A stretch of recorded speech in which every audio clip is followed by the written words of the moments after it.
What's up, c'est quoi les gars, c'est Bouma. Aujourd'hui, nous sommes dans le Bouma Talk Show, épisode 2. Donc là, je suis avec Alan et Alan va nous partager un peu son expérience sur la Chine. La vidéo sera divisée en 3 parties.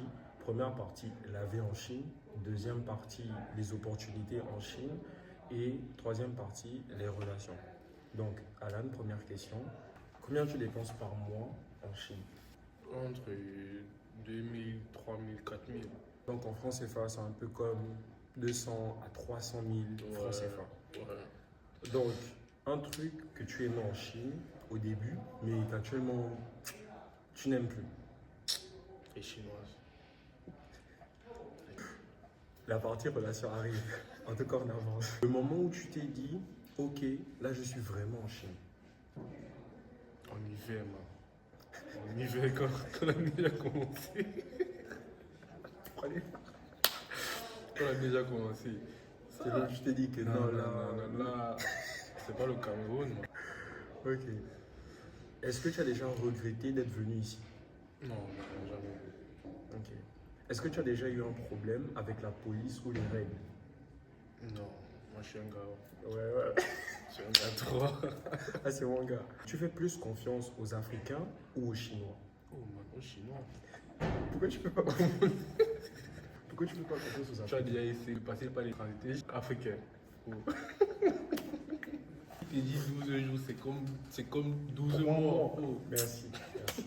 Les gars, trouver un bon transiteur en Chine, Les Chinois sont mieux, man. Exactement. Est-ce que tu as déjà été arnaqué en Chine? Non, pas vraiment. Un Camerounais qui se fait arnaquer, c'est rare, hein? Ici, le rare, hein? mindset là. Voilà. Donc, partie 2, les opportunités en Chine. Est-ce que la Chine est vraiment une terre d'opportunités ou bien c'est exagéré? C'est ça même. La Chine, c'est comme. Il y a un grand frère qui m'a dit un jour que la Chine, c'est un éléphant. Genre, tellement d'opportunités, trop de trucs à faire même. Il y a trop d'opportunités en Chine. Quelle a été ta première source de revenus en Chine? Mes parents. Non, genre, là on est sur le business et les opportunités. Oh. Donc, à part les parents, bien évidemment, Oh. c'est quoi? Genre, tu as fait quelque chose qui t'a donné de l'argent, tu as fait quoi? Mais ce qu'on fait tous, l'import-export, tu prends l'argent des clients qui sont au Cameroun, Gabon, partout, ils t'envoient leur argent, ils te disent je veux ça, je veux ci. Toi tu cherches ça ici en Chine, tu trouves et puis tu envoies. Ok. Et après, maintenant, tu as un bénéfice. Ouais. S'il est gentil avec toi, il va te donner ce qu'il faut. Mais la famille, c'est ce qui n'est pas bien aussi. La Non, famille, la vous êtes famille toujours en même. mode que... oh. Ils vont même te dire de payer le transport. Et c'est ce qui n'est pas bien avec la famille. Donc, famille et business, ça passe pas ensemble. Jamais. C'est plus facile de réussir en Chine ou ailleurs, selon toi? Ailleurs. Ouf. Pourquoi? Ailleurs, quand je dis ailleurs, c'est pas en Afrique, c'est ailleurs, en Europe, en Amérique. Parce qu'il y a un gros inconvénient avec la Chine, c'est que les étudiants n'ont pas l'opportunité de travailler. Et même après tes études, trouver le travail n'est pas facile. Donc, je dirais ailleurs. C'est vrai. Maintenant, moi, j'aimerais rajouter quelque chose. Peut-être sur le plan entrepreneurial, la Chine est bien meilleure que beaucoup de pays. Ouais. Mais sur le monde du travail, la Chine est vraiment en bas par rapport à plusieurs pays. Parce qu'elle restreint beaucoup d'opportunités aux étrangers. C'est quoi l'erreur que les étrangers font avec l'argent en Chine? Pourquoi tu ris? Il y a un seul mot. Pindodo. Il y a beaucoup qui... Bon, moi je comprends. Il y a beaucoup qui ne comprennent pas. Explique-nous un peu. Pindodo. Oh, Pindodo. Pindodo. Explique-nous Pindodo aussi. C'est l'application où on achète nos articles ici en Chine. On achète tous nos trucs personnels. Il y a tellement de trucs à l'intérieur, tellement moins cher. Donc, un peu, tu veux seulement acheter, tu achètes. Ça ne coûte pas cher, mais quand tu accumules tout ça, quand tu fais le calcul à la fin, tu te rends compte que, gars, Pindodo t'a mangé, moi. C'est plus que OneXBet. OneXBet, ouais. Exactement, ça c'est vraiment vrai parce que on a tendance à aller sur Pindodo parce que c'est moins cher, mais tu vas acheter 10 000 articles à 1 kwai, mais au final, 10 000 articles de 1 kwai, ça fait 10 000 kwai. Donc voilà les gars, c'est un peu ça. Faut faire attention avec Pindodo. Pindodo, man, n'utilisez plus Pindodo, là. Partie 3, les relations en Chine. Donc, Les relations en Chine, c'est sérieux ou c'est juste du fun? C'est le fun. C'est le fun. Ok. Pourquoi tu dis ça? C'est une dinguerie de dire ça. C'est le fun parce que tu peux pas te mettre en relation sérieuse avec les filles de la Chine, les Africaines. Excusez-moi pour le mot, hein, mais elles sont bordel. Toutes. Toutes les filles de la Chine sont des bordels. C'est le matériel seulement. Pour soutenir un peu ce qu'il dit pas vraiment. Quand il dit tout, il parle de la généralité et c'est vrai. Je suis d'accord avec lui parce qu'il y a beaucoup de filles qui vont sortir avec vous juste pour vous estorquer de l'argent. Et c'est vraiment désolant. Donc, est-ce que tu peux me donner la différence entre sortir avec une chinoise et une africaine? La chinoise est 1000 fois mieux qu'une africaine. Pourquoi Parce tu que dis ça? quand tu sors avec une chinoise, elle s'occupe de toi en général. Genre, c'est 60-40, mais les 60 vont chez la fille et les 40 chez les garçons. Parce que les chinoises, elles les aiment aimer. Et quand elles t'aiment, Elle te donne. elles te donnent. Elle Par comprend. contre, quand tu sors avec une africaine, man, dans la tête de l'Afrique, c'est que quand tu es en couple avec un gars, c'est lui qui doit prendre soin de toi à 100%. Et il n'y a pas cette réciprocité, genre en mode. Bon, elles sont rares maintenant, hein. Ça, c'est les filles qui. Oh, man. C'est rare, Un peu ouais. comme j'ai un ami qui est sorti avec une fille, je vais te le nom, mais tu connais qui c'est.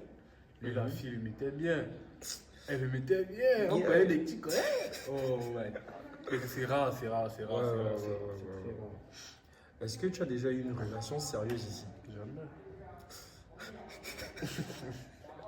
Jamais.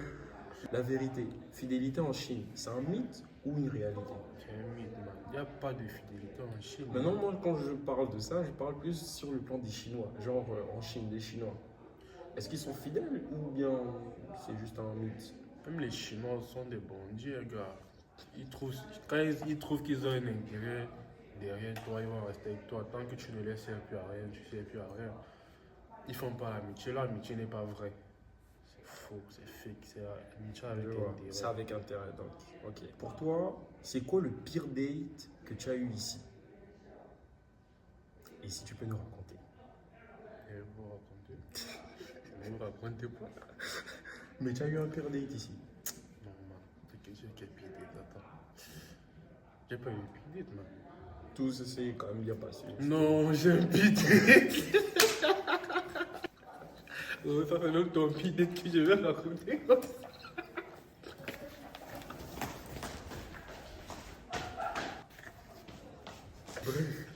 est-ce que tu pourrais construire une vie avec une chinoise? Non. Non. Non. Pourquoi? Ou ce sont tes préférences seulement? Ce sont mes préférences. Je peux pas finir avec une chinoise, man. J'aime les noirs. Africaines. Les chinois sont comme ça. Ah, c'est ça. Mon ami aime manger, il aime manger gros. Ok, dernière question. Est-ce que tu as déjà caché quelque chose à une fille ici? On manque tous, man. Nous tous on manque. Ah voilà, nous tous sommes manque. Donc, Alan, c'était un plaisir. Donc, Alan, c'est l'un de mes meilleurs amis. C'est un Camerounais. Il est dans la même école que moi. Donc, c'était un plaisir de t'avoir sur le Boma Talk Show. Ici, c'était l'épisode 2. Et j'espère que vous aussi, vous avez pris du plaisir à nous regarder. Maintenant, si tu devais donner un conseil à quelqu'un qui veut venir en Chine, ce serait lequel?